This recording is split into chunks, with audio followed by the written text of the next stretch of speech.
In this guide, we're going over how you can dash roll here in Ink Game.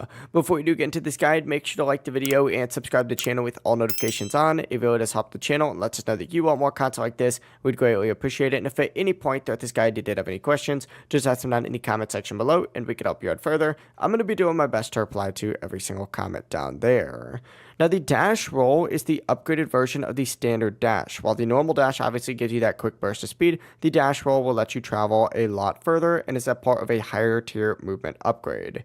Now, before you can use either ability, you first have to upgrade your character's speed stat during the game. You can do this by going over the shop just like so, and you'll see faster speed just like so. Go ahead and open this up, and to get the standard dash, you do need to get level 5, but keep upgrading it until you reach level 6, and after that, you need to just simply go ahead and hold Q and then release it after a short charge to launch it into an extended dash roll. If you're on mobile, just hold the dash button, wait for the small little charge bar to fill slightly up, and then release it to burst forward, and if you're on controller, just hold B, or on Xbox or on PlayStation, just hit circle and then release it to perform that dash roll. This essentially is an upgraded dash that lets you cover a lot more distance quickly, making it a lot better for movement, dodging, and escaping dangerous situations. If this guide did help you out, make sure to like the video and subscribe to the channel with all notifications on. It really does help the channel and lets us know that you want more content like this. We'd greatly appreciate it. And if at any point throughout this guide you did have any questions, just ask them down in the comment section below and we can help you out further. Have a great rest of your day though. Peace.